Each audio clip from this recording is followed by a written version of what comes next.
संदीप ने अपनी माँ के कहने पर गांव में शादी कर ली थी। लड़की का नाम था सुनीता। माँ का कहना था एकदम मॉडर्न बहू नहीं होनी चाहिए, लेकिन उन्हें नहीं पता था कि गांव से आने वाली बहू सुंदर सुशील तो होगी और उसको गांव से बाहर भी निकाल लाएंगे, लेकिन उसके अंदर का गांव कैसे बाहर निकलेगा।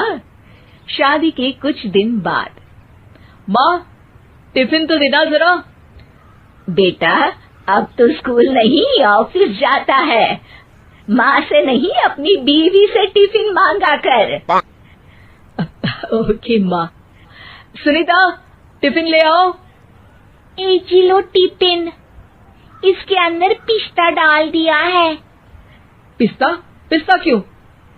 सास जी ने बोला था ना कि आपको पिस्ता बहुत पसंद है। ओहो, मैंने पिस्ता नहीं पास्ता बोला था, पास्ता। पास्ता?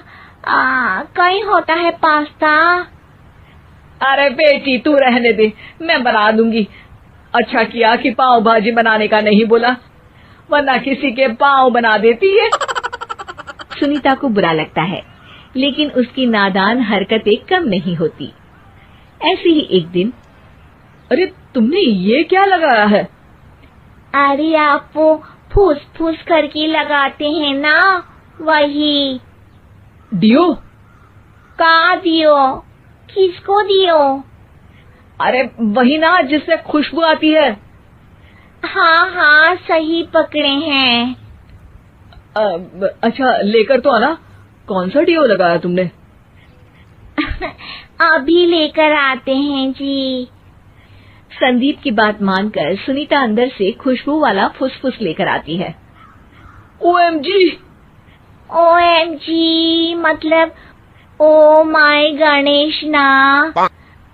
अरे ओएमजी छोड़ो, और ये खुशबू वाला फुसफुस की बात कर रही थी तुम? हाँ इसी की, फिर से सही पकड़े हैं। अरे देवी, लेकिन आप सही नहीं पकड़े हैं, ये डियो नहीं है। डियो नहीं है तो क्या लियो है? अरे ये रूम फ्रेशनर है, जिसको कमरे में छिड़कते हैं, खुद पर नहीं। कोई बात नहीं, माँ कहती थी आत्मा किराएदार है, शरीर एक किराए का कर्म। हम शरीर पे ये डाल लिए तो क्या फर्क पड़ जाएगा। अरे बहू, ओ बहू, मेरे लिए फल तो ले आ, फिर मैं बाजार जाऊंगी। सुनीता अपनी सास के लिए फल लेकर आती है। अरे बेटा, पपीता, तरबूज और सेब फल ऐसे कैसे खा लूं? काट कर तो ले आ।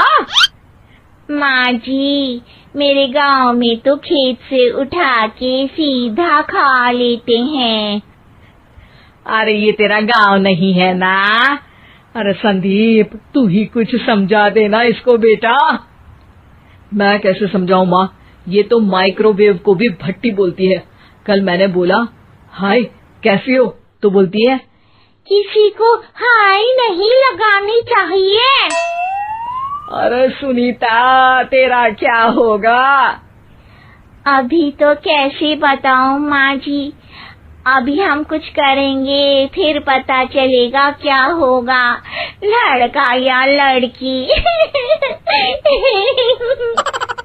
हे भगवान, कहाँ से आ गई है?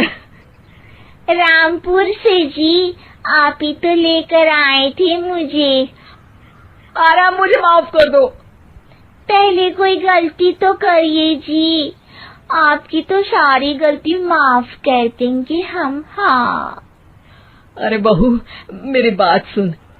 फल यानी कि फ्रूट जब भी लाए ना तो काट कर लाना, ठीक है? जी ठीक है माँ जी, फल यानी फ्रूट यानी काट के लाऊंगी। सुनीता रोज ही कोई ऐसी हरकत कर देती जिसकी वजह से उसे घर में दो बातें सुननी पड़ती। एक दिन, माँ मेरे बॉस घर पर आने वाले हैं शाम को, उनका बर्थडे है, फैमिली साथ नहीं रहती उनके, तो यही पार्टी कर लेंगे।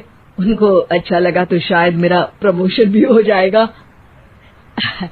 मैं ना फ्रूट केक लाकर फ्रिज में रख दूंगी और तेरे साथ आज खाना मैं बनाऊंगी, ताकि जब साहब आए तो खाने में कोई गड़बड़ ना हो।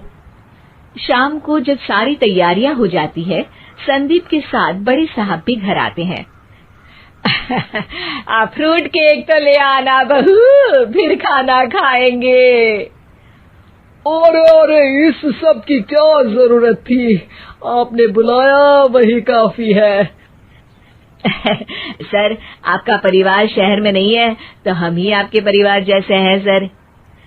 इतने में ही सुनीता फ्रूट केक लेकर आती है और बड़े साहब की टेबल पर रख देती है, और जैसे ही केक के ऊपर का बॉक्स हटाती है, ओह, ये क्या है? केक तो कटा हुआ है। मैं तो ऐसा नहीं लाई थी। आप मुझे शाबाशी दे सकती है माँ जी, मैंने ही केक काट दिया। आपने कहा था ना, फल यानी फ्रूट यानी हमेशा काट के लाना। तो फ्रूट केक भी तो फ्रूट ही है ना, तो मैंने पहले ही काट लिया। हूँ ना मैं समझदार। अरे बहू, ये क्या किया? केक हमेशा वही काटता है जिसका जन्मदिन होता है। तुझे एक बात भी समझ नहीं आती, एक नंबर की बेवकूफ है। पूरा माहौल बिगड़ चुका था। संदीप को लगने लगा था कि साहब उसे प्रमोशन तो दूर की बात है, कहीं डिमोशन ना दे दे, लेकिन साहब बीच में ही बोल पड़ते हैं। अरे कोई बात नहीं, ये इनकी बेवकूफी नहीं है, इनका भोलापन है। बेटा आप कहाँ से हो? रामपुर गांव से। अरे वाह, गांव से? फिर तो आपके गांव में ताजे फल और सब्जियां मिलते होंगे। हाँ, सही पकड़े हैं। हम तो काटते भी नहीं, सीधा खा लेते हैं। मैं ना एक बार तुम्हारे गांव घूमने जरूर चलूंगा। क्यों संदीप, ले चलोगे ना? मुझे गांव घूमना बहुत पसंद है।